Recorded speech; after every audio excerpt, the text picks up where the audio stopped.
Zambia Blog Talk Radio.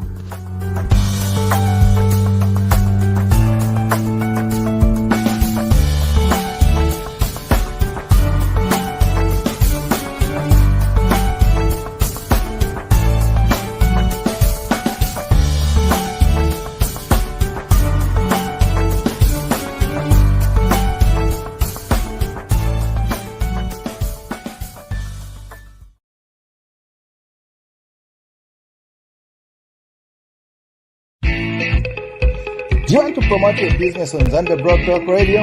Yes, that's right. Live on Zambia Blog Talk Radio. To book your spot, just make a donation by picking from the following categories. To get started, just call or WhatsApp the number on the screen and you'll be good to go. Live on Zambia Blog Talk Radio every Saturday for 1 full month. And it will stay on the recorded shows.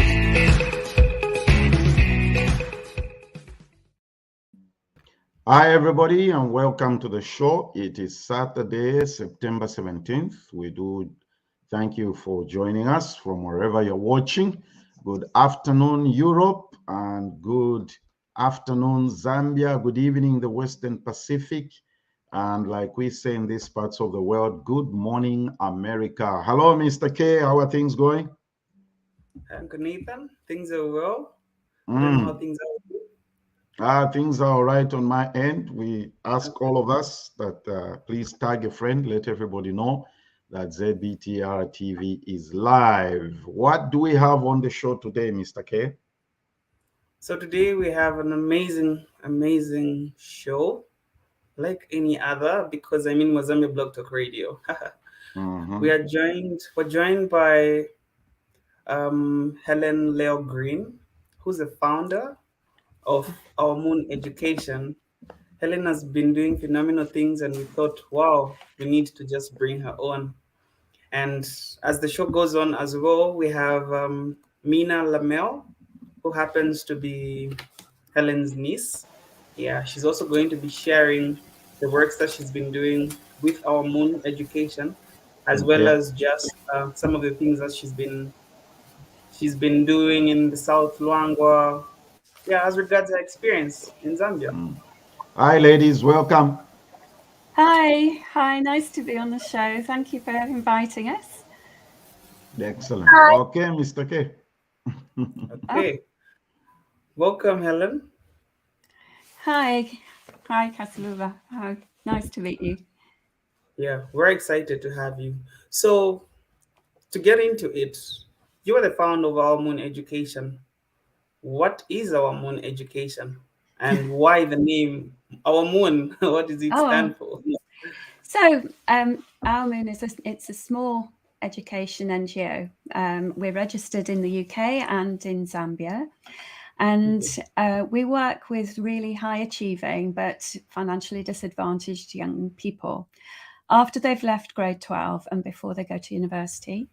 And we provide a residential program for 18 months, or partly residential program, for 18 months, and help them to access university opportunities with the emphasis all the time on helping them to return to Zambia and contribute to positive change within their country or the continent.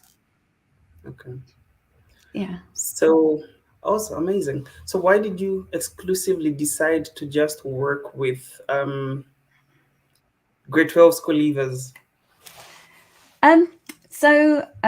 Before I started Our Moon, I was a trustee and volunteer at a charity in the UK called Pestalozzi, and we selected students from around the world, the developing world, and brought them to the UK to study before they went to university. And my role was helping them to get to university.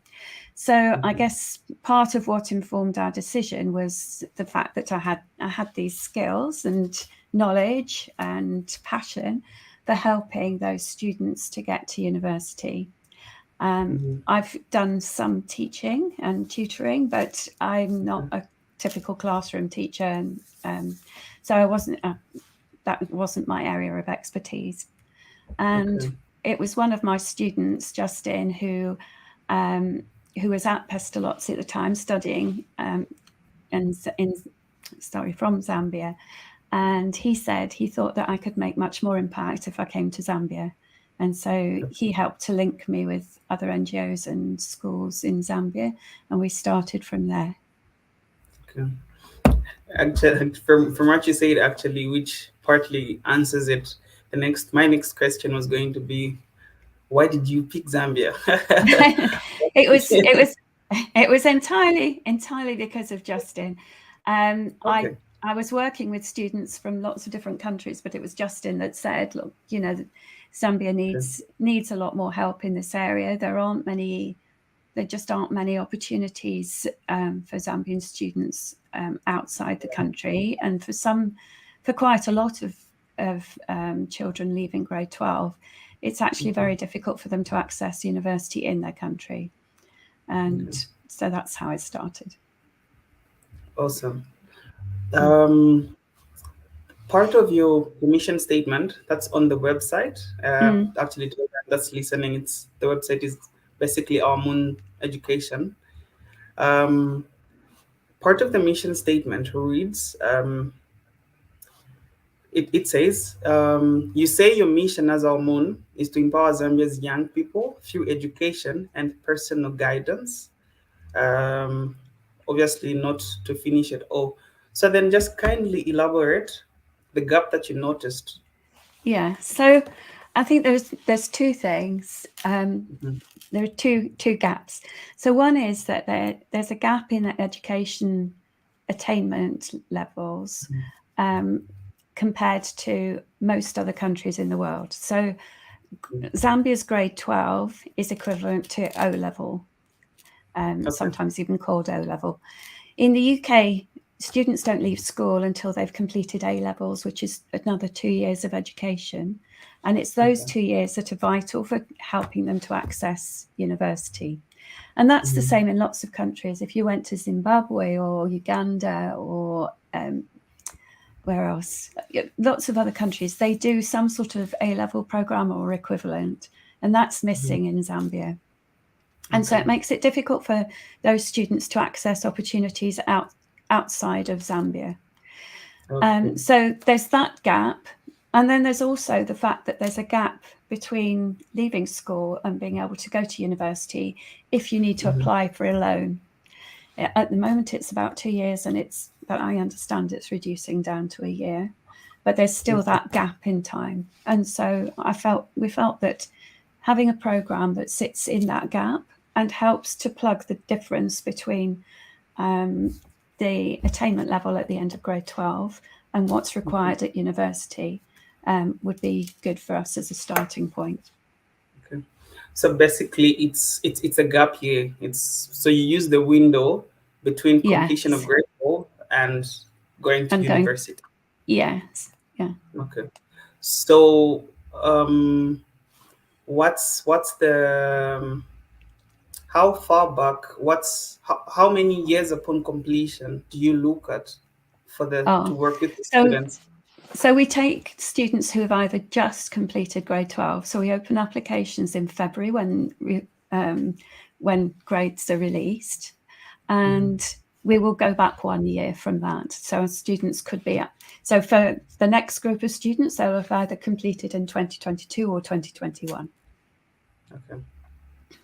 Is there any specific reason as to why you only consider the 2 years, or is it also in line with because I know the Zambian education curriculum, for example, for you to be able to be awarded a bursary, you needed to have completed within 2 years. So is it something similar to that, or it's your own agenda? No, it's really as a way. Firstly, we've got students on campus, so we've got a residential program. I think if there's too much age difference between them, it would start to cause us with some difficulties, and especially if people have been out of school for a long time, they will have been used to a lot more freedom than maybe a school leaver or someone who's just left. So I think from a kind of child protection point of view, it makes sense to have similar age students. But then also we're a very small program, and as much as we would like to do more, I think we have to restrict our students the applications somehow, and it's one way that we can restrict applications. I think there is something in the future that we would like to do to help those students who are kind of stuck, who maybe finished school quite a long time ago and still haven't been able to progress their education. Even if it's more like a leadership program, and maybe something about identity and helping them to develop their identities. I think we do that as part of our program, but I think we could run a program maybe just on that to help those students that are stuck and help to pave their way. Amazing. Awesome. So as you work with these students, do you have physical presence? How do you work with them? Yeah, so we've got a site in Chiwambo district.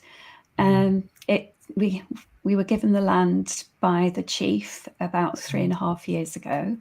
It was completely barren land, so it's bush. And so we've had to create something from scratch. We didn't have any power, there was no water. So we've got a borehole, we've got some solar energy. We haven't had huge amounts of funds, but we've built different buildings for accommodation, including for accommodation for some of our staff. And so I can't even remember what the question was now that you asked me. Physical presence. Oh, the physical presence. Yeah, so we now have a physical presence. And yes, and a secure physical presence. Yeah, amazing.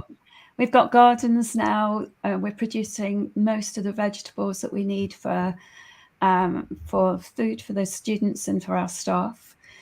So we've really developed the land a lot since we got it. It's very different from how it used to be. Okay. So, oh wow, talking about like what you're doing, physical presence, and you're talking about what's being done. So then, what exactly goes on with these students? Yeah. What are they being taught? What skills? What are they being empowered with? Yeah. So we have a very intensive curriculum for them. They get up at 6 a.m. and they get ready for the day. They do some gardening first of all. So they help with the vegetable gardening, and that helps to take them, we call it back to the soil. So it helps them to be rooted in their country by helping to develop the soil. It helps them in lots of different ways. They consider the environment. They consider even just our location. We've had a lot of trees that have been cut down, so they consider deforestation. They look at waste management and how to run the waste management. So that's kind of the very first thing they do. Then they have breakfast. And then they go into a very academic curriculum, which is, so that's around intensive critical reading and writing, skills that we feel are not as well developed through the Zambian curriculum as they're needed for university to be able to write good essays and papers. So that's one of the main things that we work on. We have a philosophy class, and they look at African identity, their own identities, to make sure that they feel that they understand their values, who they are, before they go off to universities abroad. Because it's very easy to lose yourself when you go abroad and not understand who you are. So we hope that by working on that, it helps.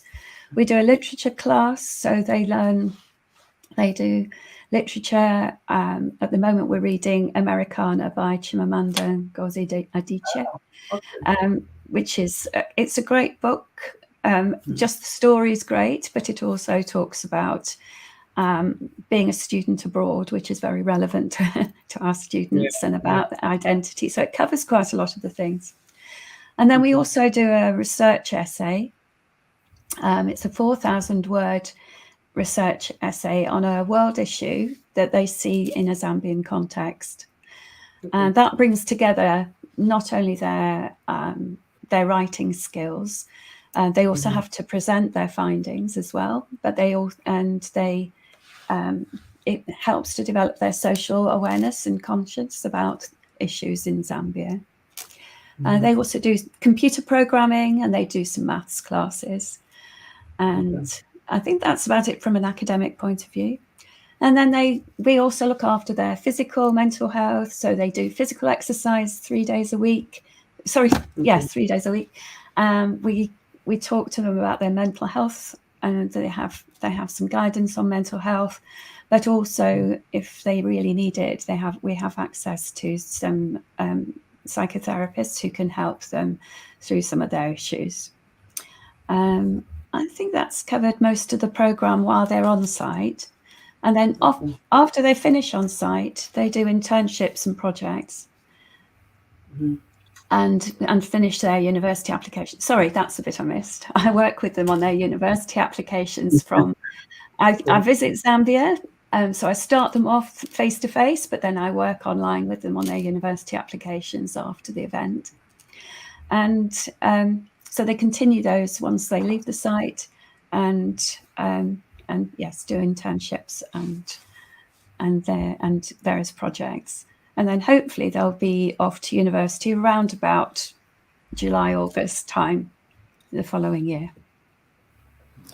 Amazing. Okay. Or maybe, okay. Let me take you back a little bit, Helen, on something Yeah. that you've addressed. Since you got established at Chibombo, that's where you said your campus is. Yes. How many students have been through? So this is only our third cohort. Third? Third, yes, on site. So Okay. although we've been going a bit longer, before that, the students we used to have a different sort of program. The same objective, but we did it differently. So on site, we've had, I think it's 20 students. 20 students? So, yeah, At one point or through the program? Through the 3 program. years, yeah. So we're usually working with 2 cohorts at one time. Okay. So, but only 8 are on site at one time. We expanded from 6 to 8 in the last year. On the academics, you said they Yeah. do a research project. Yes. 4,000 words. That's a lot of work. How It is. What is their resource? How structured? How big is your library? Where do they get their research resources, Right. materials, and things like that? Yeah, so that's a really good question. So we work with teachers from a school called Ecolint in Geneva in Switzerland. Okay. And each student has a one-to-one connection with as one of their teachers, kind of like a mentor. And they guide them through the process. So our students have internet access, and all our students have laptops while they're with us. So a lot of their research is done online, but they're also taught research techniques like primary research, carrying out interviews and questionnaires. So they have a combination of resources available to them. And we have a library as well, but I would say more of their resources come from the internet than library books. And then the teachers have a very strict marking rubric as well. So the essays are marked according to that. And then they're also marked by another teacher as well to verify the mark, so that it's a very rigorous process that the students go through, but also the teacher's marking goes through. My final question, Kasulova, before you say you have about 8 students per cohort. Yes. That's a very meager number, Helen, considering the need in the nation. Yeah. I want you to challenge the people watching. What will it take for you to expand the program? Let's say, what will it take for it to go to 20 per cohort? I think that the first thing that we need to do is, despite us having achieved what we've achieved so far, and I can talk a bit more about achievements later. We also and we've also built some structures. We don't actually have any purpose-built classrooms, so we're using the structures that we were using for for accommodation for classrooms. So our immediate need is to build some classrooms. And we're looking to raise money at the moment. We'll have a campaign going throughout, especially in November and December, to try and raise money for the classrooms. If we can raise the money for the classrooms, then it frees up accommodation spaces and we can have more students in the accommodation. So that's one thing. But of course, it also costs us a lot of money to bring the students on site and to feed them. And with food is one of the largest costs of the programme, as you can imagine. And so, or one of the largest direct costs. I think that it will always stay this one will always stay a relatively small programme, but I'd also like to try and expand it so that we could maybe have some older students for 2 weeks to do leadership courses. We could expand, if we've got a computer room, then we could make those facilities available to some of the local children who want to study ICT and don't have access to computers. So there are different ways that we can expand using the facilities that we have, but it's those classrooms that are really essential to start with.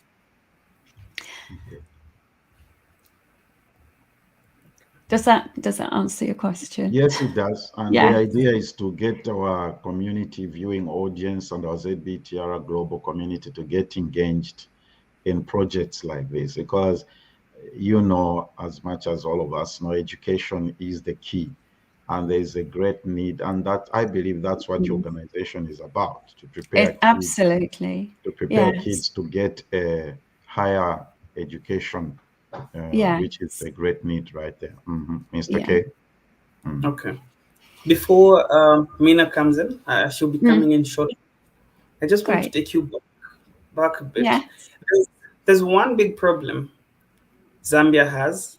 This problem being the choice of a career path, especially after grade. Yeah. Because in Zambia, because you pick students, exceptional students, if I can put it that way. And in Zambia, you can do anything provided you're exceptional. But then it's not really the case. So how do you help these students pick a career path, not in a predetermined way, to say, as long as you've gotten straight ones and A's, so you're going to become that? Because that's one of the biggest problems in Zambia at the moment. So I would say that nearly all the students that come to us, their initial assessment of what career they want to do is they want to be doctors. Nearly every single one comes to us and said they want to be doctors. And so one of the very first things I do, even during our selection process, is try and dismantle that and find out what they really enjoy doing and what sort of things that they might be able to do. And yes, there might be one or two that want to be doctors, but I would say of the students we've selected, only one is following medicine now. And that's going back at nearly 40 students. Okay. So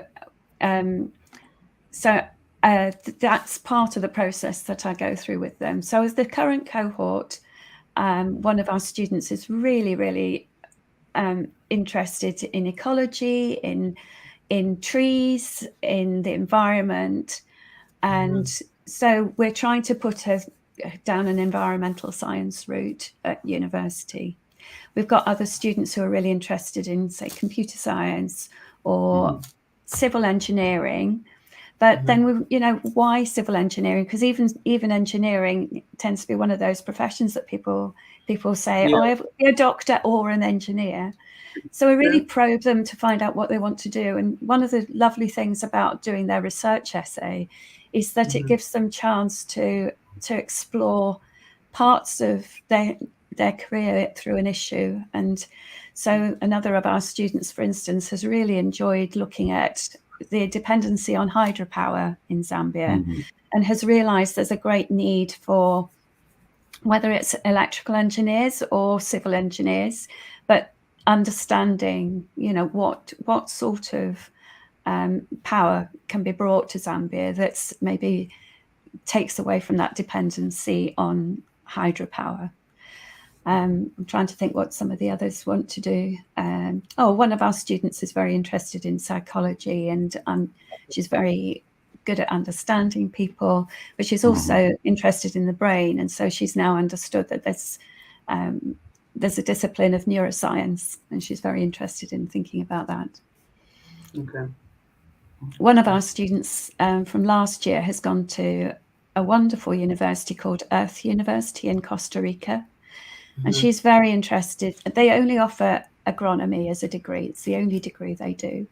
And she's very interested in looking at agriculture, but also looking at it from a health point of view and linking public health to agriculture. So we try and find out all these things from the students, and I work very closely with them to try and tease these things out and help them to be a bit more curious about other types of careers that might be there. So from the point that you've raised there, mentioning a student who's going to Costa Rica, Helen.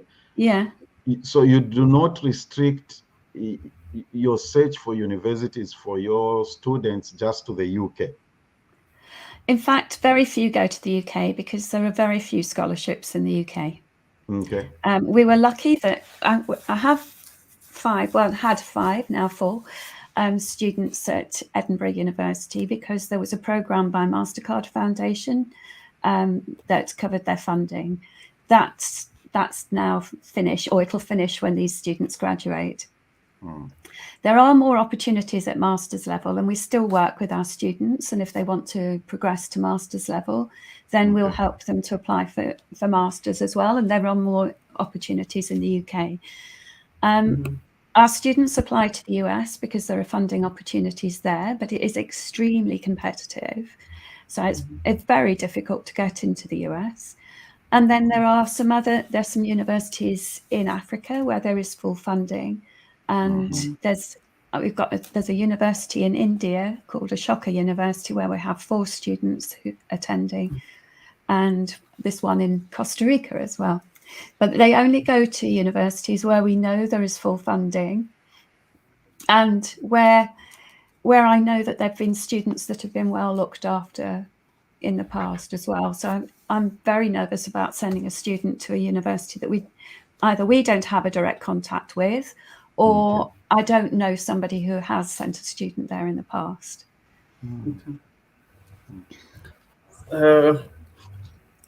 Before I think we'll jump in, we'll come and pick it up from the master's opportunities as well, because I'm sure there's a number of people that would want to learn about that. But at this point, we'll just bring in Mina, so that she just shares a bit. Before we bring in Mina, let's take a commercial break, and then we can pick it up from there.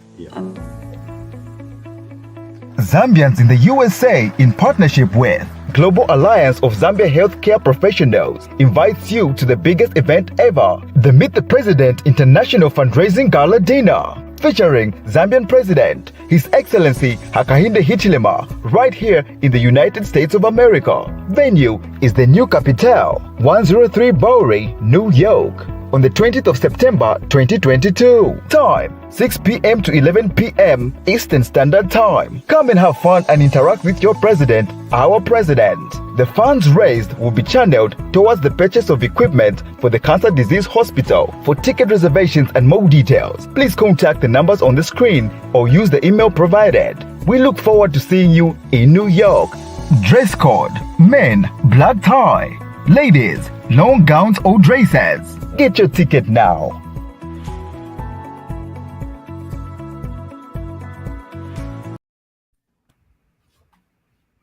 You're watching Zambia Blog Talk Radio. Thanks for joining us. Tag a friend and subscribe to our YouTube channel. So before we went on the break, we were talking to Helen Leale-Green, who just shared about our Moon education and the amazing things that they're doing. At this point, we're going to bring up Mina to just also share about the works that she's been doing with our Moon education. Hello, Mina.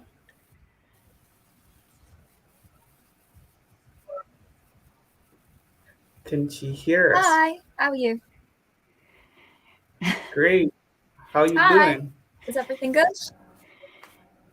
Everything is I'm well. fine, thank you. How are you? Okay, awesome. Yeah.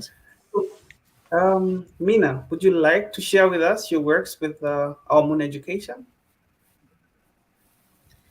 So I stayed at Our Moon for 2 weeks, and before that, I've had years of Helen telling me all about Our Moon, pictures of the students, of the sites, everything. But I really knew exactly what it was like to be there. So I arrived one night and it was dark, and I was immediately greeted with a nice big hug from Sankey, the house parent. And immediately it just felt so welcoming, such a nice, warm atmosphere. I met all the students, they were lovely. And then in the next couple of days, I met everyone else in the community. And I really don't know how to describe it. It really was just a lovely community. Everyone knew each other. You'd see people would pass by, they'd say hello, ask you how you were. Everyone was so lovely there, and it was so nice to be with everyone. So with the site, it's very you consider a lot of the environment and stuff. I know you do things like that, Helen, working with the environment. You said things like we have the vegetable garden, and the students were working in the garden in the mornings. And again, it was just very communal, everyone working together. It was just really nice to see. And you worked with them as well. Oh yes, I worked as well. Yeah, I took part in the students' activities with them for 2 weeks. So I'd sit in their lessons.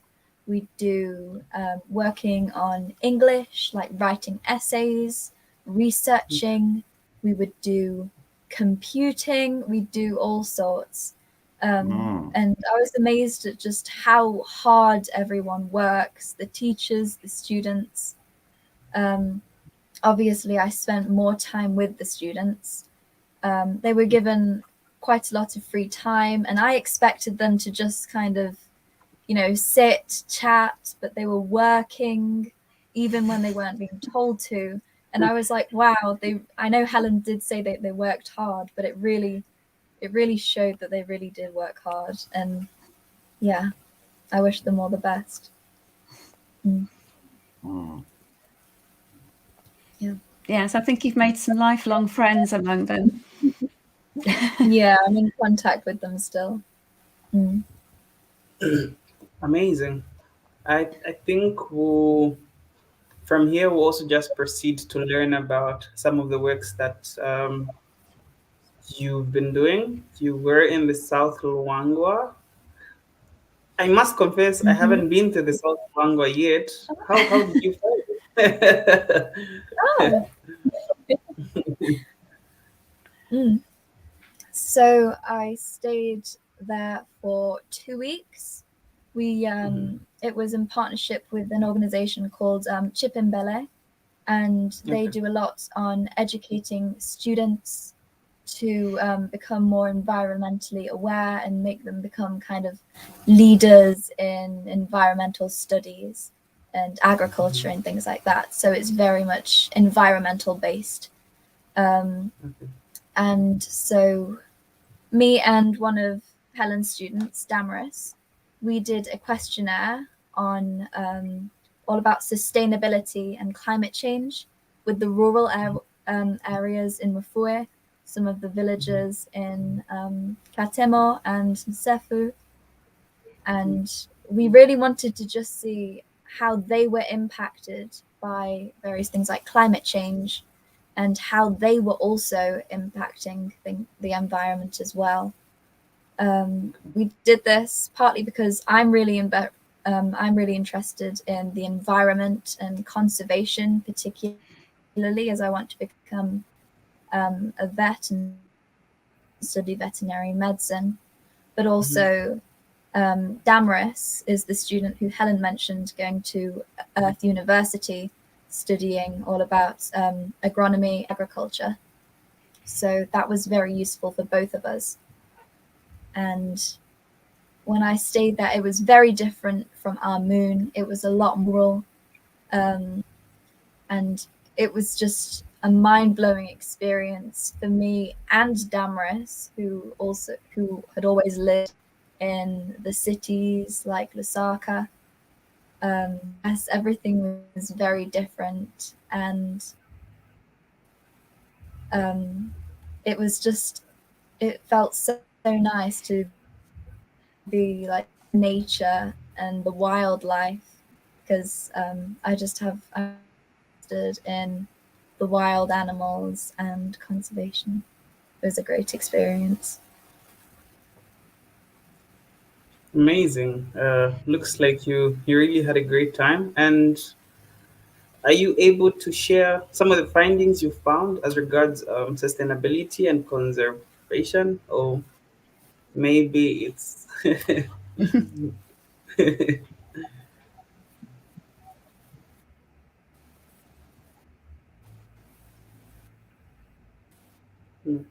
that's Yes, Me, we found that in one of the areas, one of the zones that we, things like soil fertility and soil erosion, they weren't much of a problem. And what we found, that these people, they didn't have to use things like fertilizers, which can be harmful for the environment. We found that bigger crop yields, and they were doing a lot better because they weren't harming the environment as much. They didn't need to use all harmful chemicals like the fertilizers, pesticides. So that was very interesting. And we found that they were impacted by climate change and the weather less. And in the other area, there were more fertilizers and pesticides being used. We found that they also were in a zone closer to the national park, so they experienced a lot of human wildlife conflict. So even if they had a bumper crop yield or something, they come and eat it, and a lot of them total loss of it.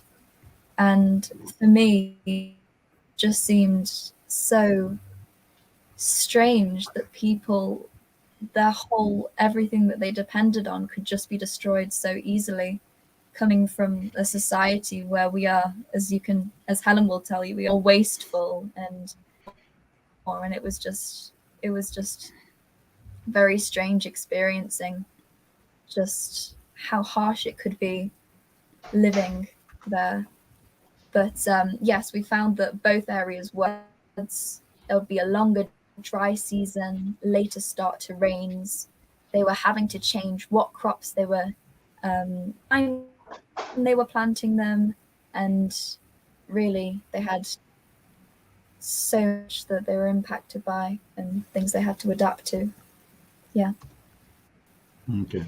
Mina, I'll show you two pictures here. I want you to comment on them and tell us what it was about, okay?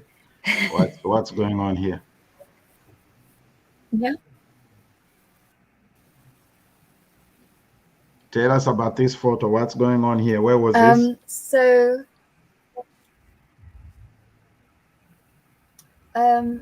this was in Chamanuka. So this was it was closer to our moon than it was in Mafue. So it was just at the end of me and Helen's journey. And then Justin also does a lot of the running of our moon, and his family. We all went to Chamanuka, and we all went to experience the wildlife, actually feed elephants. This was a really good experience for me because, as I said before, I want to study veterinary medicine. I'm particularly interested in endangered species like this.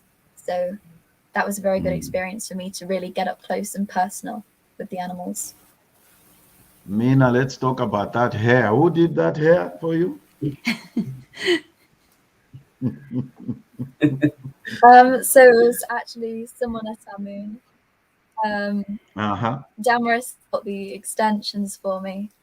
And then it was Barbara at our moon with the extensions. Okay. They took a very long time, and I was really grateful for them. I can imagine. How long did it take? Everyone seemed so eager to. Oh, How it was long did quite it a take long it to time. get it It was done? at 5 hours? About 4 or 5 hours. 5 hours, yeah. I think. Sitting Or down. 4 or 5 hours. Yeah. Yeah, like I always say, the things that did. ladies do, right? Half in one Okay, day, half in. let's talk about this. Where was this?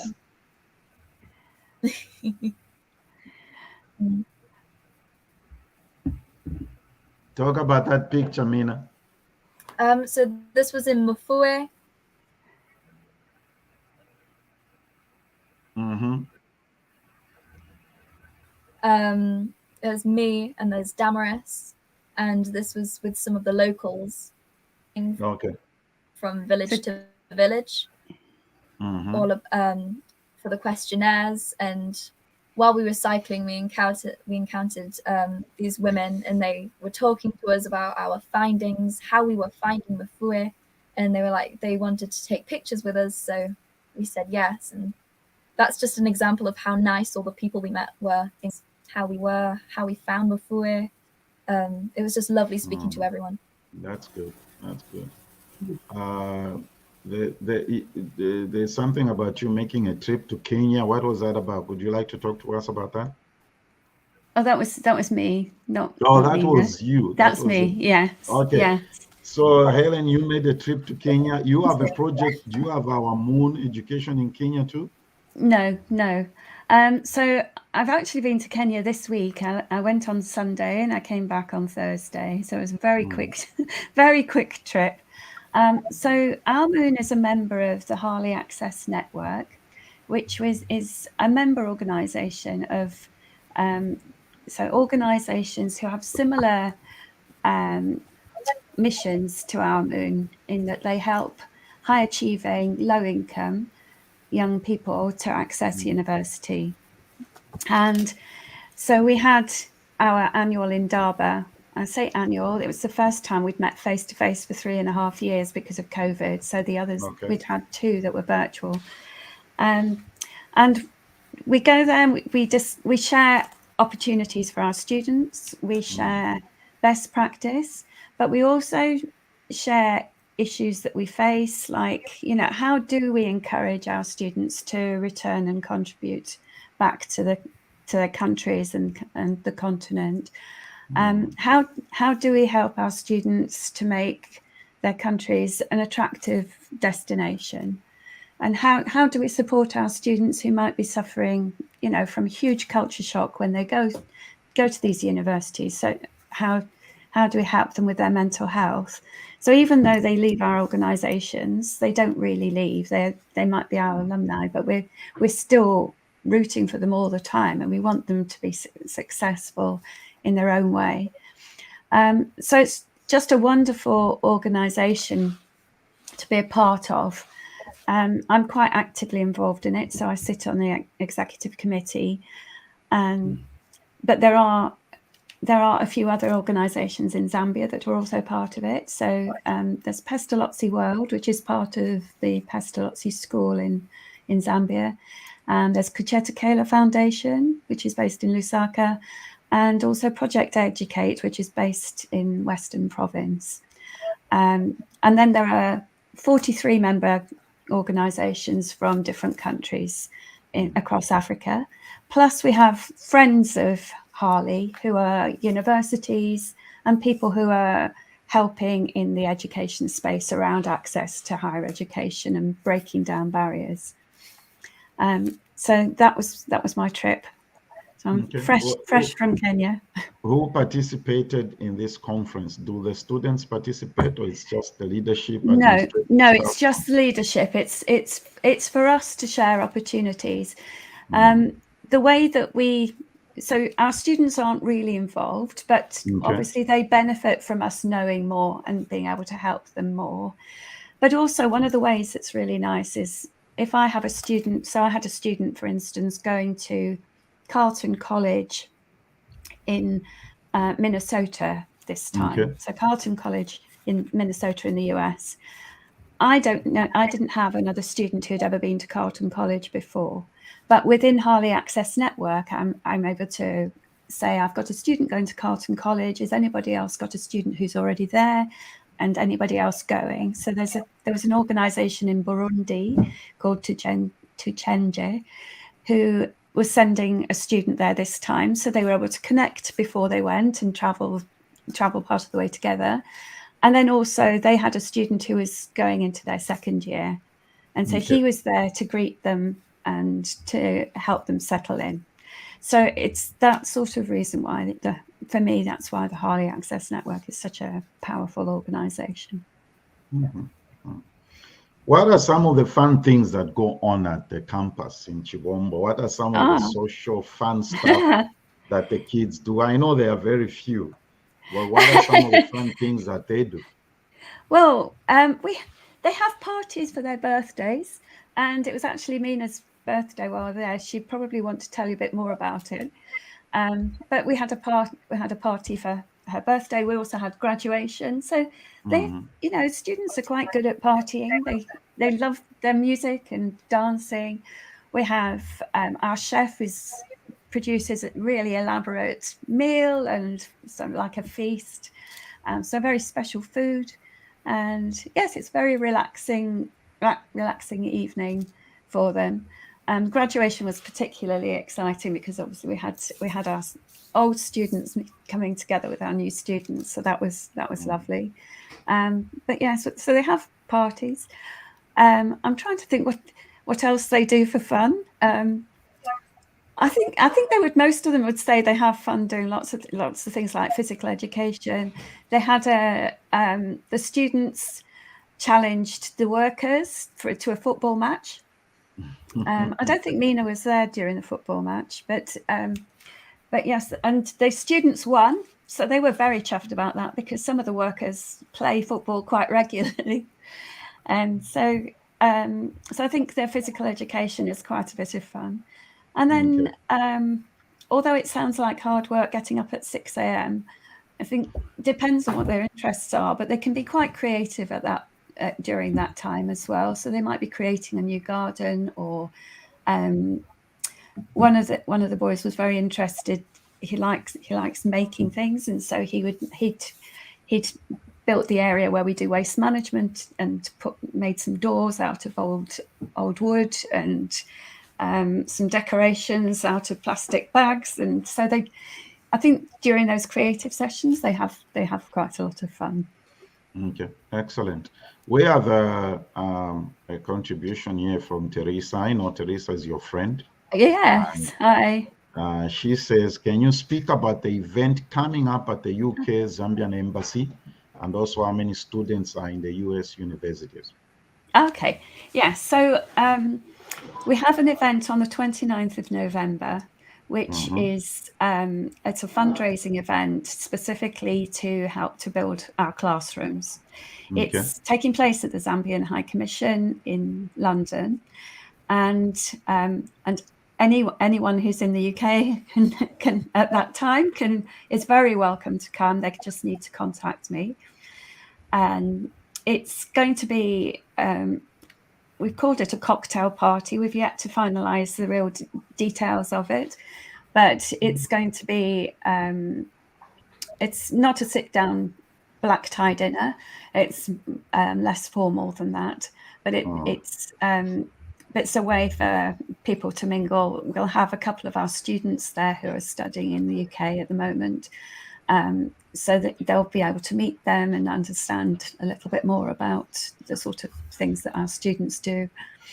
There should be drinking, some nibbles, some speeches, and then a chance to spend their money on helping us to build classrooms. Okay, so the contact, they can find the information on the website, right? That info I've displayed the website there. Yes. So that if you scroll down to the bottom, towards the bottom of our website, on the home page, it shows the events. But I think on the front page, you can see a link to events, and you click on that, and then it'll show the Zambian High Commission Okay, so event. that's the website, everybody, our friends in the UK and the surrounding areas. If you want to attend that event, November 29th, to help our Moon Education to Yes. that classroom campaign to build classrooms. Keep us posted. We would like to get involved in that as well. Okay, that let's would be do amazing. this before. Yeah, and then I think Teresa also asked how many students are currently in the US. So we've got students. Yes. I haven't added them up currently, but we've got students at Cornell, Columbia, Stanford, Swarthmore, Smith, Carleton College, Georgetown. I think that's probably it. So probably seven students currently studying in the US, all at amazing universities. That's amazing. That's amazing. Yeah. It's great. Let's probably, before Kasulva asks or makes his final remarks, I would like you to comment. I'm going to show a few pictures here, and I want you to comment on them, okay? What's going on here? So this was a debate that we organised for some students at Hillcrest School. So we went down to Hillcrest. We used to sponsor our students to go to Hillcrest to study for A-levels when we initially started our programme. And this was an evening where they were debating was colonialism worth it. So some of them had to be for colonialism, and some of them had to be against. They, as you can see, we put face paints on them, and they dressed up in their chitenges. They all looked amazing. They spoke really well. It was a really fun night. Colonial masters, right? I don't think they were like their colonial masters. I know, right? Let's talk about this. What was going on here? Well, again, this was at Hillcrest School again. So I challenged, I did a personal challenge that I wanted to run 10 kilometers on different continents, and I was doing quite a lot of traveling. So this was my 10K in Africa, and I thought, well, I'll do 12K because that would take me all the way down to the Victoria Falls. So I asked if someone would come with me, and there was virtually no response. And then one person said, oh, yes, I'll come. So I got together with that person. We were ready to go. And suddenly there were lots of us that joined us. And I think in the end, there were probably about 25 to 30 people who ran from Hillcrest down to the Victoria Falls. Okay, interesting. Okay. This was the same group of people, right? Yes, that was the same group, yes. Okay, and our final picture here. So this was another challenge event, rather different. So we had some visitors from a UK-based law firm who came to visit our moon to raise money for our moon, but also to walk 100 kilometers in 4 days. And so they were based on our site, and each day we did a separate circular walk, taking in different things, like there's a reservoir. So we walked to the reservoir. There was another time we went to visit another school and the surrounding villages. We went to the forest. So we did a number of different walks, and this was us. Oh, we were tired. There were a lot of swollen feet. One of our students had to get a piggyback for the last few kilometers of one of the walks.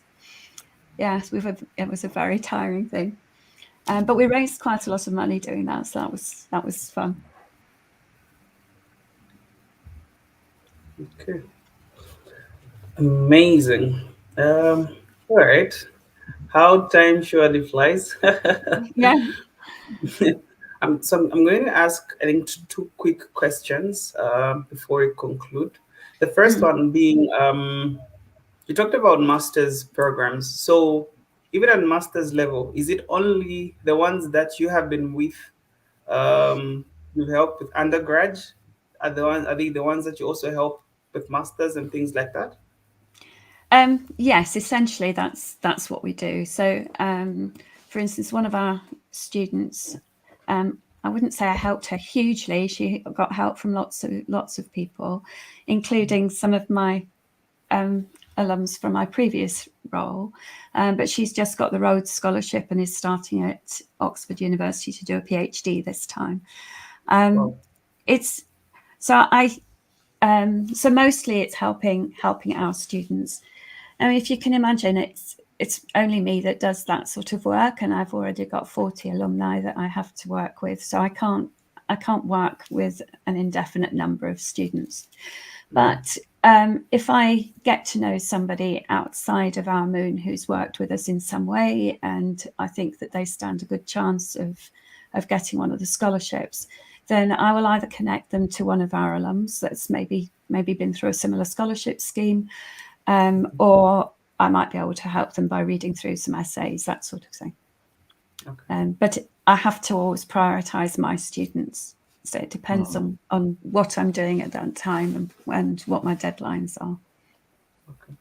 Awesome. And last but not the least, what sort of help or collaborations are you looking at? Or rather? Right.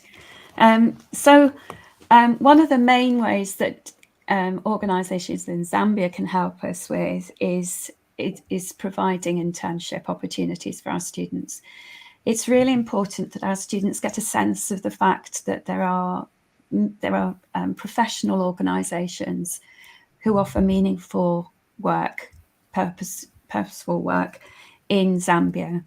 And so we offer our students internship opportunity before they go to university, but also during their time at university, we'd like them to come back one of their summers to study, to work. And also when they finish university, if they want to come home, or if they're going off to study for a master's or something, they might want to come back and do some work during that time. So there's quite a lot of time that we'd like our students to do internships, and it's nice for them to get a variety of experiences. It also just helps them to know that there are those work opportunities and give them a chance to explore different industries. At the moment, we don't have any mining companies, for instance, that offer us opportunities, and a number of our students do go on and study engineering.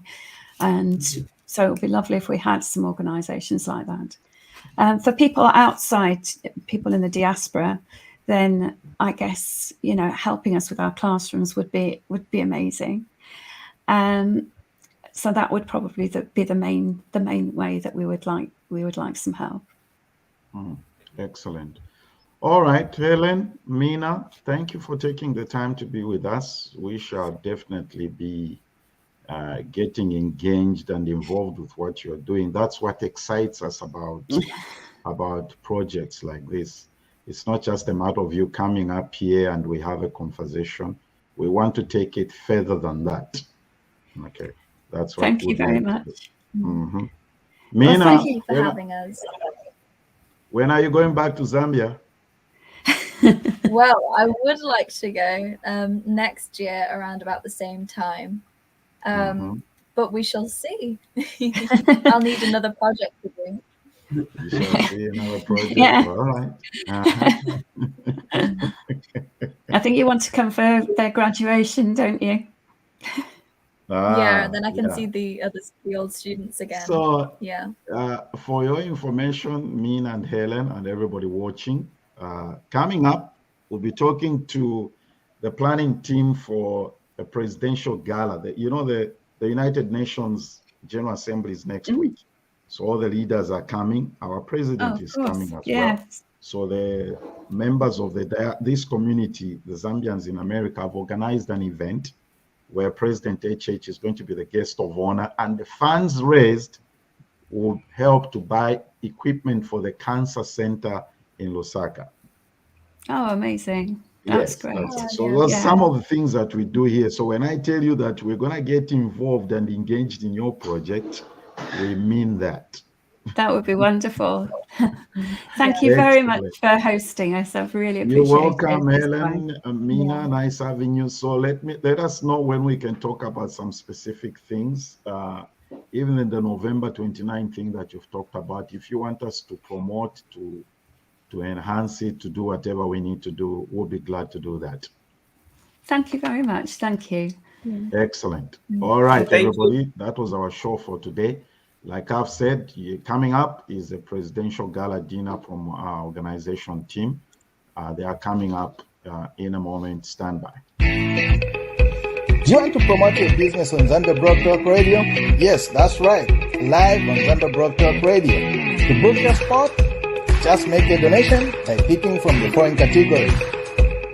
To get started, just call or WhatsApp the number on the screen and you'll be good to go. Live on Zambia Broad Talk Radio every Saturday for 1 full month. And it will stay on the recorded shows.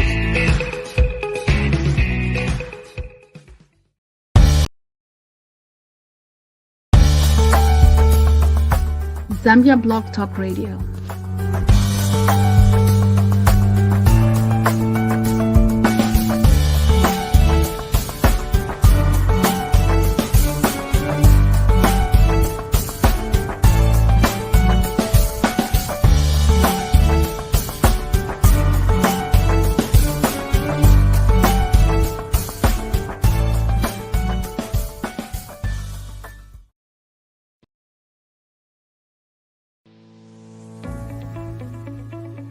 Zambians in the USA, in partnership with Global Alliance of Zambia Healthcare Professionals, invites you to the biggest event ever, the Meet the President International Fundraising Gala Dinner, featuring Zambian President, His Excellency Hakainde Hichilema, right here in the United States of America. Venue is the New Capital, 103 Bowery, New York, on the 20th of September 2022. Time 6 p.m. to 11 p.m. Eastern Standard Time. Come and have fun and interact with your president, our president. The funds raised will be channeled towards the purchase of equipment for the Cancer Disease Hospital. For ticket reservations and more details, please contact the numbers on the screen or use the email provided. We look forward to seeing you in New York. Dress code: men, black tie. Ladies, long gowns or dresses. Get your ticket now.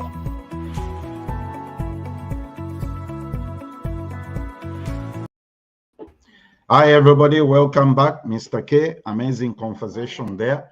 Coming up now, we are switching gears here as we have some special guests with us. Let's first go to Las Vegas. Jimmy is not a stranger to this forum. I like that shirt. Right? You know, my wife designed this shirt, so finally you dumped the suit, Jimmy. You finally dumped the suit. I was told that today is a Saturday. You need to just tame it down a little bit. So this is the best I can do, right? Thank you, Miss Crystal. Thank you. I love you, my sister. Thank you. Jimmy Katuta is a part of the leadership in our community. Secretary General for Zanus, is also the CEO and founder of JK Partners out of Las Vegas, Nevada. He's also part of the planning team for the presidential gala and dinner coming up this week. We are also honored to be joined by Lariki Mwanza. He's also part of the... Lariki, you are in New York, right? Is it New York or... Maryland. Maryland 301. I should have known by the area code, but you know, you can be that area code and be also in a DMV. DMV. That's how it's properly known. Yeah. The reason these gentlemen are here, I believe Mr. Jito Kayumba is supposed to join us from State House. We shall wait for him to come in. Let me begin with you, Bariki, since it's your first time here. Jimmy is a regular on this platform. The gala, there was a word going around that this thing has been cancelled and it won't happen and all that. Let's diffuse that and and put some clarification. Okay, so is the gala on, Bariki, or it's not on? The gala is on. All right. The gala is on. Mm-hmm. Yes, it's true. there was word that went round that the gala would be cancelled for various reasons. But just want to assure people that have been waiting or have been keeping their monies in the pockets that the gala is on. We've gone over the hurdle. One of the problems that we experienced was that after the death of Queen Elizabeth, Yes. a lot of dynamics changed. So what that meant was that things had to move around.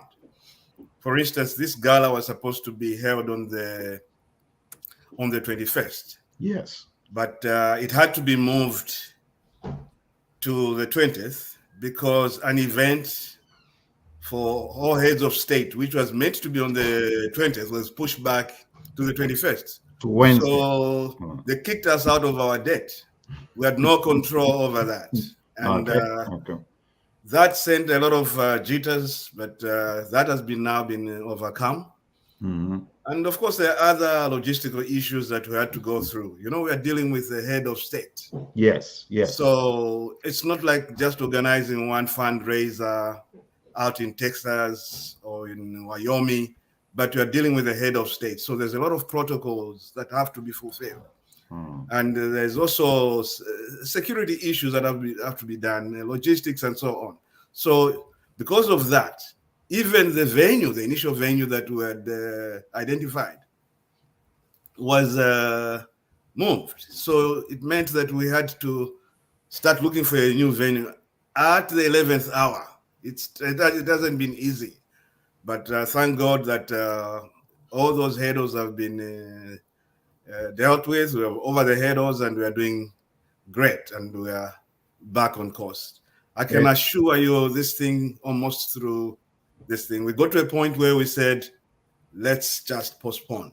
But the efforts that went in, the nature of the event, it's very rare to get a president to come and grace your occasion. So I'd like to thank President Hakainde Hichilema for accepting to be guest of honor.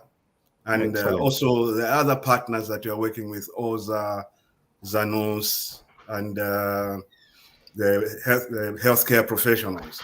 So everything is going. Those people that were doubting, now I'm confirming to you that this thing is on and everything has been put in place. Excellent, excellent. Thank you, Ricky. Jimmy, coming to you, what do people need to do? Basically, what has changed is the date and the venue, okay? I understand because the Queen's funeral is on Monday, so the UN, what do they call it? The UN banquet. They have a heads of state banquet when there's a UN, right, Jimmy? So it was supposed to be on Tuesday. Now, because of the Queen's funeral on Monday, that's when Uncle Biden will be coming back from the UK. So they had to move it to Wednesday. So what do people need to do? What do people need to do to buy tickets, to get involved, or whatever needs to be done? Thank you, and thank you as always for allowing us this opportunity, this platform to communicate with our people. What we want people to know, like my brother, Mr. Ricky said, this event is going on.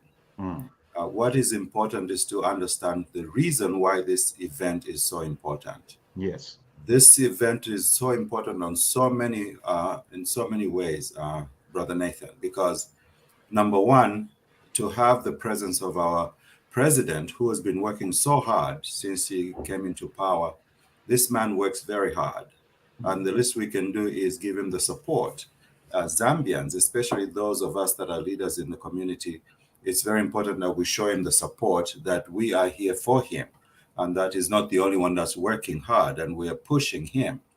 And the other reason is the cause for this fundraiser. Our people are suffering, our people are dying, unnecessary deaths most of the time.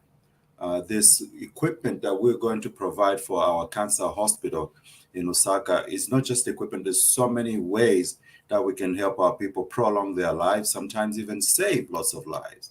So that's why it's important that we attend this event. So I'm urging all fellow Zambians to come, reach deep into your pockets and into your heart, and let's show support. We are the ones we've been waiting for. You've heard me say this all the time, Nathan. Yes. If we don't reach out and support our own selves, who's going to help us? So I encourage everyone, buy tickets. The event is going forward. We had a few hiccups, but that happens. Yeah. That happens when you're dealing with heads of state, like my brother stated. So, but we have strong leadership behind this event. We have the UNDP, we have Zanus, we have Oza. I believe Oza is also participating, and there's just too many leaders for us to fail. So we'll see it through. I'm going myself. Good. It's short notice. Some people are saying, well, it's the 11th hour and costs, and they're factoring in. It is, of course, it's going to be an inconvenience, but it's an inconvenience that we have to honor. So I'm glad that we're doing it. Excellent. All right, Mr. K, if you have a question, you can always jump in. Mwanza, one of the highlights of this event is of course, a sumptuous dinner, and what sort of entertainment are the people going to be having when they at this event? Well, this president wants people in diaspora to manage their affairs. So we've identified Shaiman Shaizo. Shaiman Shaizo is one of our local musicians here. So he'll be there to entertain us. Okay. Yes. So that's one of the entertainment issues. We'll have guest speakers. We have people that want to donate to the cause, and we're going to give them an opportunity to speak. We'll have keynote speakers coming from the business community to come and talk about how they are going to help. Some of these are people that have been running NGOs in Zambia. Some of these are Americans born in Zambia and came back here at the age of 6. And they're saying, look, we're going to give back to our country. So there's it's a very big, exciting program. Trust me, if you're not ready, it's time to start making up your mind. That's right. There's 4 or 5 days. Before I forget, is that through Oza and Zanus, there's a promotional price, because we know it's expensive to go to New York and come back. So for limited space, $150, and those tickets are going to run out. So if you've been saying it's too expensive, you have a small window which could close any time, because they're very limited. Give us that window from when? As we are speaking from now, yes, until the tickets run out. Okay.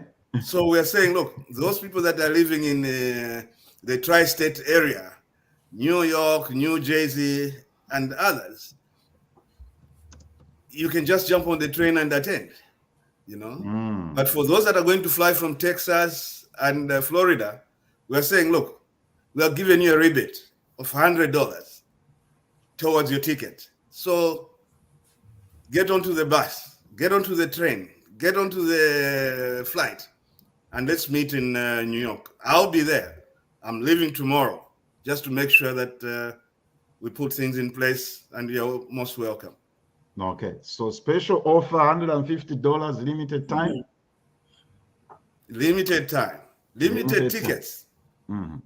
Limited time, limited tickets, all right? There are packages to this event, like you have alluded, Jimmy Bamwanza said. There are people, I actually met a family this gentleman was born in Zambia many years ago, and he does a lot of work. Are you able to tabulate some of the packages? Somebody's watching and they would like to say, wow, I would like to jump on the bandwagon, contribute in a big sum of money to this event, and be able to say something in the presence of the president. What are the available packages? Okay, I'll quickly go through the packages. From the bottom. Yes. We have bronze. For $5,000, you'll be able to display your banner at the event. Okay. Get at least 2 to 3 tickets. Display your logo, as well as get an opportunity to say something. The other one, which is very attractive, is the 20,000. Okay. If you pay the 20,000, you have an opportunity to speak. You have the opportunity to display your logo. And you also have an opportunity to sit on the high table with President Hakainde Hichilema. That's cool. And those that are buying packages, you also get an opportunity to talk to the president in the side room in a mini conference. So, in a nutshell, those are the two I would like to encourage most people to go for. Okay. All right. And of course, the special offer, limited time, limited tickets from now until they run out. Okay. Yes. All right, Jimmy. Before we say anything else here, there's something I want us to do. All right. Before let's just run the advert so that people can get the information, and then Kasuluwa will come in and ask his question.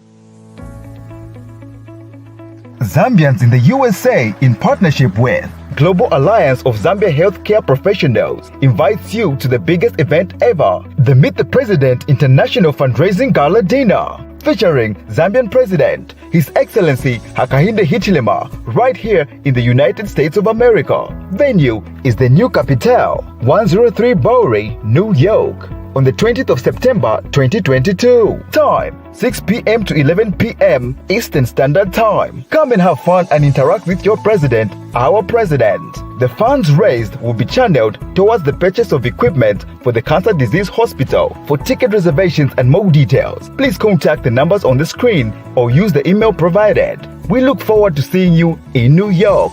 Dress code: men, black tie.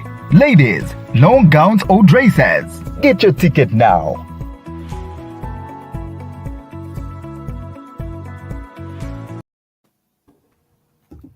All right, everybody, welcome back. We're talking to Mr. Ricky Mwanza and Jimmy Katuta, who are part of the planning and organizing team for the upcoming presidential gala and dinner, which is scheduled for Tuesday, September 20th.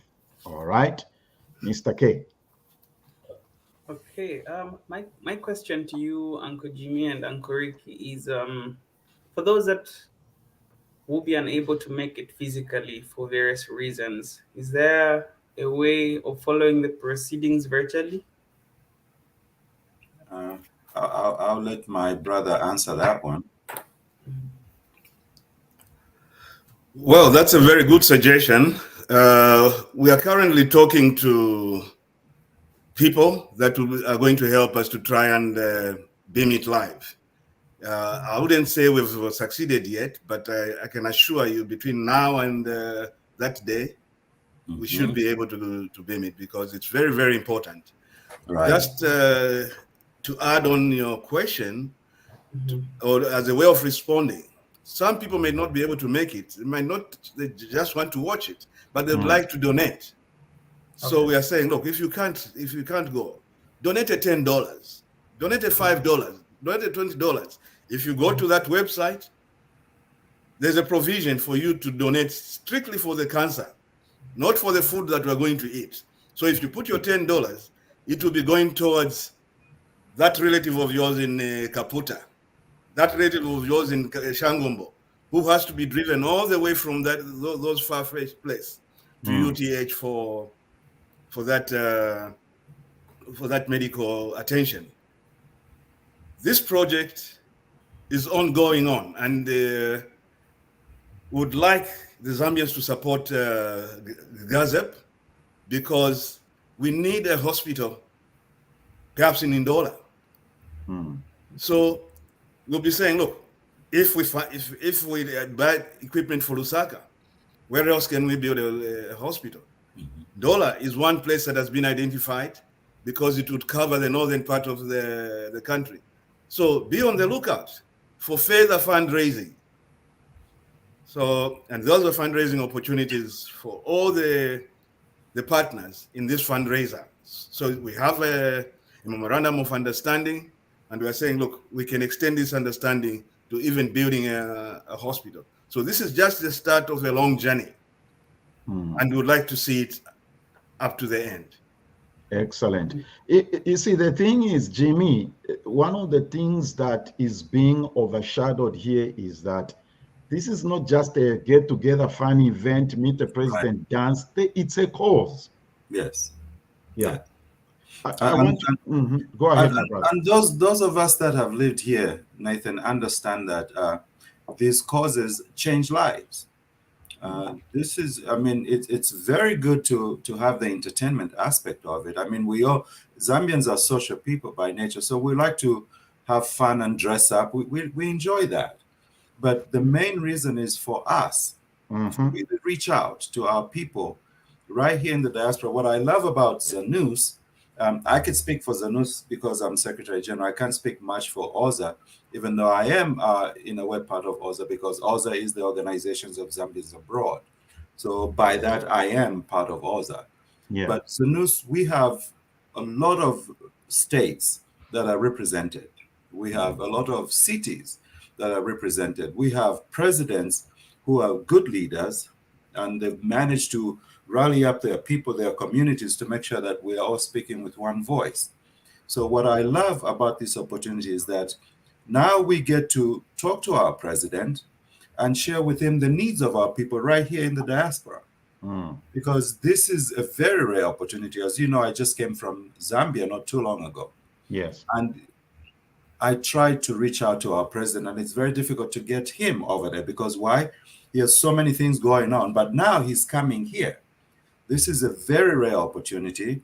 There are so many investment opportunities that are there in Zambia. I'm telling you, coming from Zambia and watching how the people in Zambia are thriving, I can only imagine how well Zambia will do if we, the diaspora here, come together as leadership and speak directly to our president and tell him this is how we feel we can help back home. So right. this is an amazing opportunity that you can't get if you go to Zambia. You go to Zambia, you have to go through a lot of protocols. You have to go through a lot of people just to get to him. Now he's right here in our backyard. Right. So that is something that we should really take advantage of and make sure that he sits and he listens to us, which he does. And we, in the process, are helping our people. What more can you ask for, Nathan? So I'm urging the leadership, Zanus.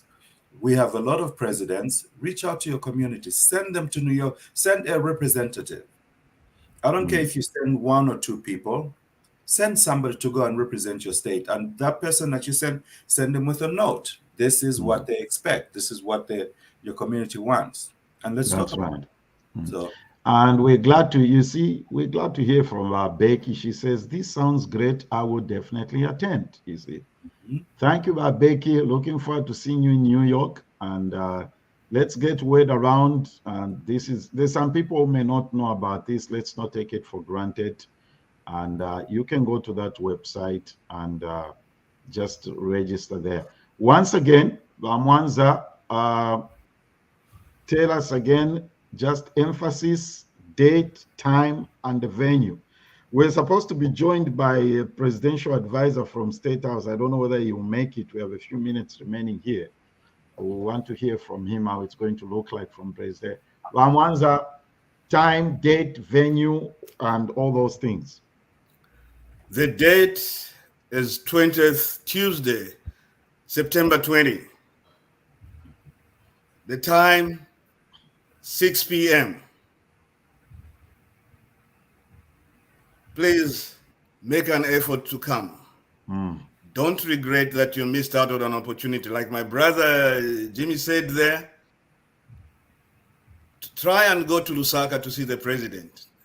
Even the Minister of Home Affairs, even the Minister of Finance. It is impossible because these people are very busy. They are working under a president who's making them run around. So you won't even be able to see them. But now you have the opportunity to see government officials. Other than the president, you'll be able to meet the government officials. You can exchange cards. You can talk to them. You can present your problems with them. Yes. about dual citizenship? Is it about your passport that has been delayed? All these issues that are affecting Zambians here, you'll be able to discuss with them. And regarding cancer, in every family, we've lost somebody to cancer. Yes. There's no family that has been spared by cancer, and would like to make sure that we donate something. If you are not coming, $5, $1, go to the website, just put it in. Just know that that money will save a life in Chadiza. That's true. Our colleague and great friend there, Josiah in Canada, it's a great initiative. Diversity in healthcare is a big deal. Okay, lost Uncle Godfrey Nkole, who had cancer and couldn't get access to chemo from Lusaka. My story is common. Okay, let's get medical equipment to provincial centers. Ndola is a good start. And thank you, Vane. Best wishes. That is very important. All right. One of the team members of the planning team, she's also reminding us. Emphasis. We did talk about this when Becky and Mwangala were here. Special student offer for those below 26 years old. So those of us who are students under 40 years old, we can't use that. So special offer for those 26 years and below. Please remember that. All right. And we have some more here. Our leader in Pennsylvania, Stella, great initiative indeed. Let's do this for motherland Zambia. And everybody knows Stella is a very hardworking and very serious, one of our serious leaders in our community. All right. And Patricia as well there. We appreciate everybody. And we want to encourage everybody to participate in this. All right. So remember, let me put this up. Just like Becky has reminded us, there is that $75 for students below 26 years old. There's also a special limited offer, limited time for $150. Okay. If you are not able to attend, like Mwanza said, and our leader also, Stella, is reminding us here, if you are not able to attend, please donate. Any amount is acceptable. Exactly. Yeah, so if you are not able to attend, please be able to donate something, which some of us were not going to be able to be. Some people have told me they won't be able to go there, and I've encouraged them, please, we can donate $70, $50, everything. Our good friend, who's also part of the planning team for the presidential gala and is a regular contributor here on this show, Bakombe Francis, very noble cause. Let us fight this vice together. Cancer has touched all of us. Let us be part of the fight. We are Zambia. And like Jimmy has been saying, OZA is greatly involved. And when you have the top leadership, Clotilda, saying great initiative to fundraise for the cancer hospital, she is the chairperson for the OZA General Assembly, and we're looking forward to everybody to participate. You know, the reason we're doing this is because ZBTR is part of this thing. All right. Okay. State House is in the house. Okay, let me try to connect Kayumba here. Morning, can you hear me? Hello, Mr. Kayumba. Good afternoon. Oh, is it afternoon already? Oh, it's depending which part of the world you are, right? Okay, it's morning for us, but I'm saying good afternoon because I know it's afternoon over there. How are you? It's not afternoon in New York. It's morning in New York. Oh, I'm sorry. I thought you were in Zambia. Good morning. No. Good morning. I came a few days ago. I'm very well, thank you. How are you? Good. Ladies and gentlemen, Mr. Jito Kayumba is the advisor to the president. I believe economics. Is that right, Kayumba? Finance and investment. Finance and investment. What is the significance of people participating in this event, Mr. Kayumba? I think the most important thing is for us to look at the fact that, the issue of cancer and resolving it as a massive ailment in our society is really important. We do have cancer diseases hospital, but I think the facilities that are available aren't enough to support the millions of Zambians who fall to this, to this ailment that usually goes undiagnosed and people pass on without ever knowing that it was actually cancer. So I think it's necessary that we have sufficient, access to not only, the professional, competencies for, that allows for screening, but then also the equipment, awareness, and so on. So to have not just the Cancer Diseases Hospital in Lusaka, but then also, the Center of Excellence dealing with cancer on the Copper Belt is also key. And we have to leverage on diaspora.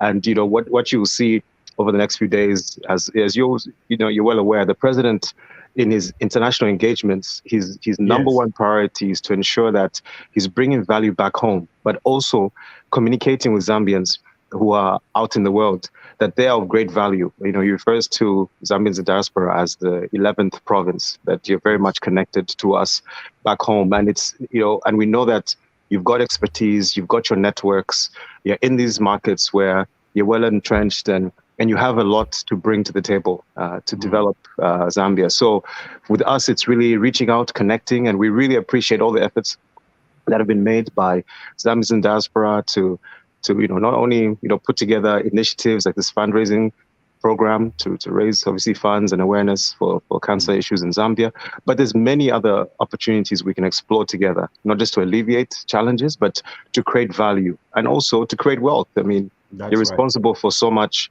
in terms of remittances. They add to our balance of payments, to our foreign income sort of earnings.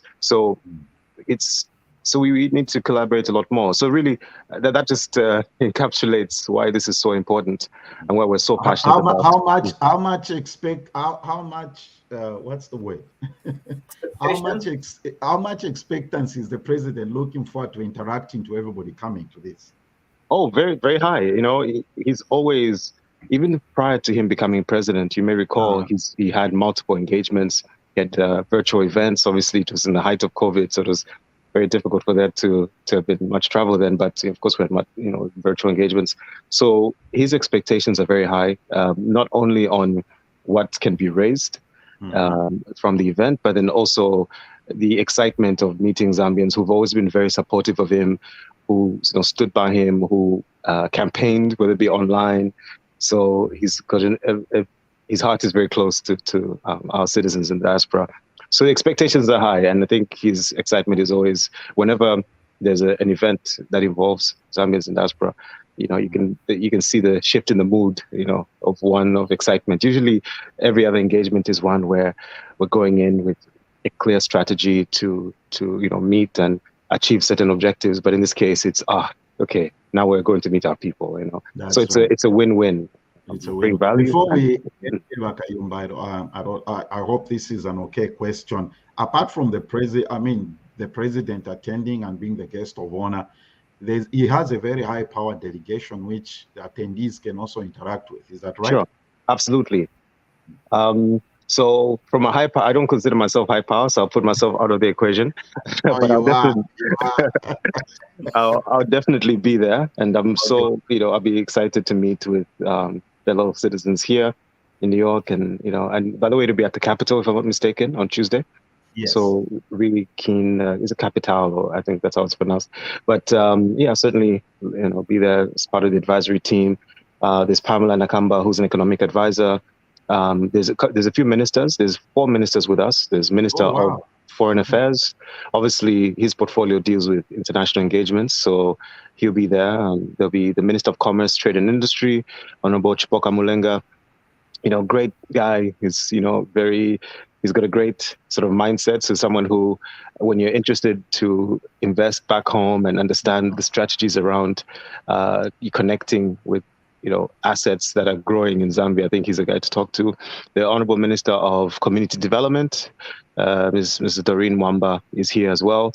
Obviously, her presence here is based on, there's a lot of UN initiatives that are taking place that are associated with her portfolio. There's the Honorable Minister of Education, who's also here because of a key pillar within the theme of this UN General Assembly, which is moving around developing human capital and education and upskilling and the like. So Honorable Douglas Yakalima is here as well. I hope I've not missed out on any other minister. And then, of course, a number of permanent secretaries. So basically, that's just, yeah. You say that Kayumba Mwanza, Jimmy. The reason I've let Mr. Kayumba do that is because some people may feel like even if I attend this, well, I won't get access to the president. Right. I don't think these people he has listed will be very difficult to get to. You know, Jimmy, we've been talking investment here. Oh, it's good to see you now. You see, it's important to know that you may not have access to the president, but you can talk to the Minister of Education, Jimmy. You can interact with these other people. You know what I'm trying to say? I mean, me, I don't mind even if I don't interact with the president, but I would like to talk to the line cabinet ministers about issues that are affecting us. Okay, Jimmy, final word before we go. So, first of all, Mr. Kayumba, I look forward to meeting with you because, as you know, Nathan, one of the reasons why I went to Africa recently, I went to South Africa, Zimbabwe, and Zambia, was because I'm working with the governor of Nevada here, Governor Steve Sisolak. And Mr. Kayumba, this is for you.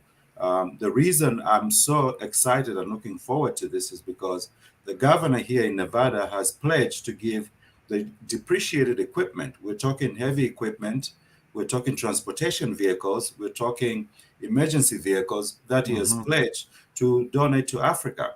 So those are conversations that need to take place. Now, me as a Zambian, it is my duty to make sure that I get this information into the right hands. That's why I want to make sure that I attend the event so that we can introduce these initiatives. And once we get this done, this is a pilot program that I'm doing. Once we get this one flowing, then we can go to the governor of Texas, the governor of California.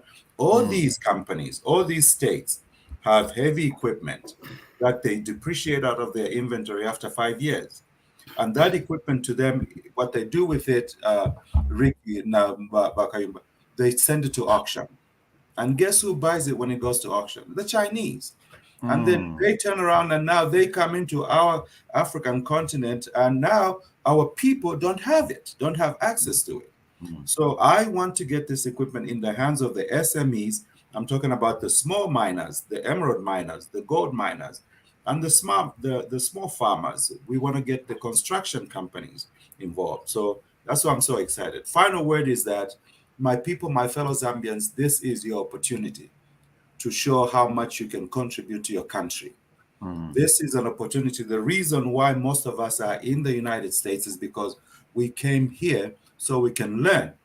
And then once we learn, remember, our country educated us. Most of us that have come here through education, it's because of the education we got from our country. Exactly. It's time to give back. It's time to give up. And the time is now. So please, let's show support. Excellent. Mr. K, before we go, you have something? Yeah, so it's actually just commending the works that you're doing. Zambians in the diaspora. Uncle Jimmy, Uncle Ricky, keep it up. And looking forward to attend one of those events in the near future. Then also a big shout out to Mr. Kayumba. He's a great man and a good friend. And congratulations for clocking 1 year, I think, as presidential advisor. Yeah. Excellent.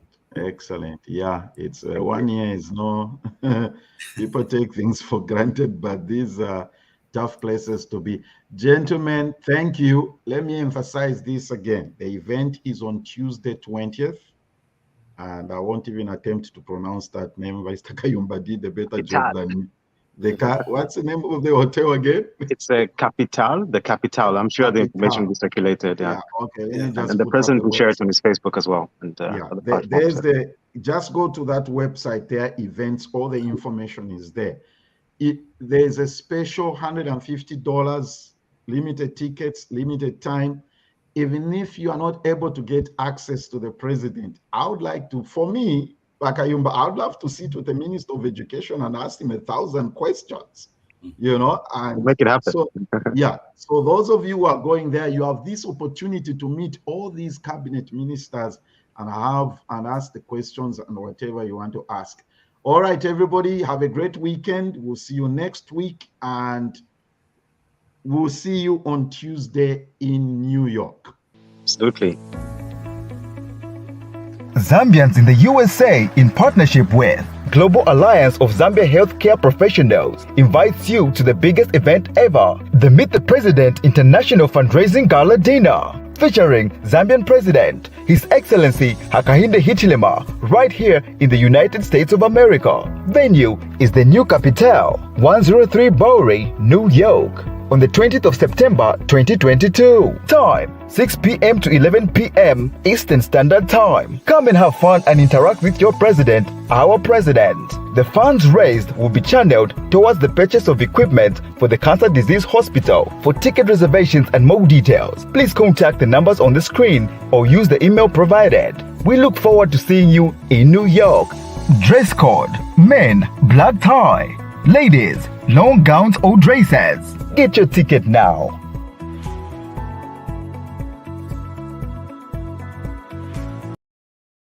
Do you want to promote your business on Zambia Broad Talk Radio? Yes, that's right. Live on Zambia Broad Talk Radio. To book your spot, just make a donation by picking from the following categories. To get started, just call or WhatsApp the number on the screen and you'll be good to go. Live on Zambia Broad Talk Radio every Saturday for 1 full month. And it will stay on the recorded shows.